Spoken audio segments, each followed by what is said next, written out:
All right, so the British Prime Minister Boris Johnson is addressing the British Parliament ahead of a very crucial Brexit vote. Let's listen in to what he's got to say. And said that it was absolutely essential for Northern Ireland to remain in the customs union of the EU. We have solved the problem and we have taken Northern Ireland out. Damien Green. Mr. Speaker, there are many of us who don't often feature at the noisy ends of the debate, who campaigned hard for Remain, but who accept the result of the referendum because we are above all Democrats. Many of us have said things like, we will do anything to avoid no deal. Does the Prime Minister agree with me that today is the day actually to make those words mean something and vote for a deal? Well, can I thank my right honourable friend who has done much to bring our party and indeed the House together on this matter, and I couldn't agree with him more fervently. I really do think this is the day for everybody to put aside their differences, get this thing done. Our voters, the country, are looking at us. They expect us to deliver it. Let's do it today. Rachel Maskell. Thank you, Mr. Speaker. The democratic consent process doesn't remove the border down the Irish Sea. It simply moves the risk from determining the future of the border from Westminster to Stormont. So why does he believe that the deal will accord with the consensus built in the Good Friday? So this is, of course, the discussion that is presently underway in the British Parliament. And this is, in some ways, a very important session because, remember, the British Parliament is convened on the 8th floor. Now, the lawmakers will be voting in some time on Prime Minister Boris Johnson's Brexit deal with the European Union shortly.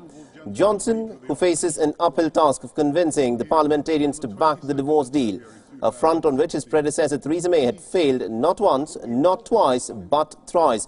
Remember, it was as far as this that Theresa May had come in clinching her own Brexit deal. Did they not come to a conclusion on that?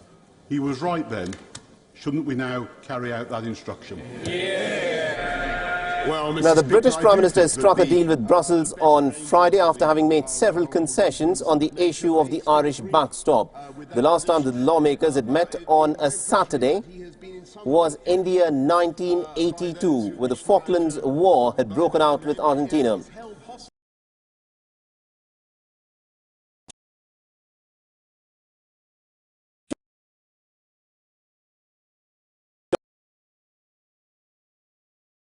Johnson's deal is almost the same as the one that had been proposed by Theresa May.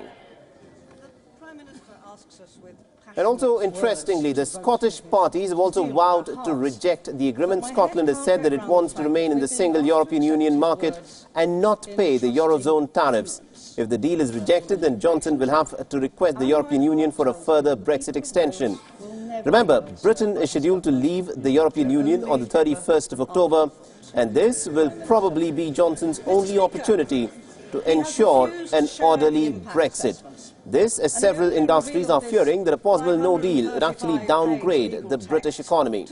However, apart from the opposition MPs, Johnson also faces the disapproval of his Northern Irish allies. Now, as per the agreement, Northern Ireland will fall under the United Kingdom's customs territory, meaning that the region will now be subjected to European Union tariffs and value-added tax.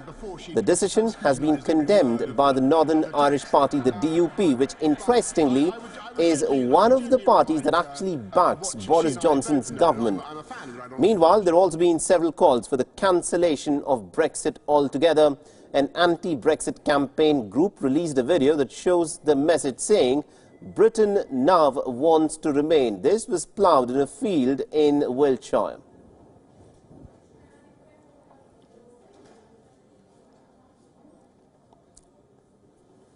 All right, so if Prime Minister Johnson's deal is approved by the British Parliament, then Brexit will happen as scheduled. But what if the deal is rejected? Now, if the deal is rejected, then Prime Minister Johnson will be required by law to request the European Union for another Brexit extension. The United Kingdom then can proceed to strike another divorce deal or head for a no-deal Brexit. Finally, the United Kingdom could hold another Brexit referendum altogether. And this is where things get pretty tricky. A second referendum is something that Prime Minister Johnson is unlikely to endorse.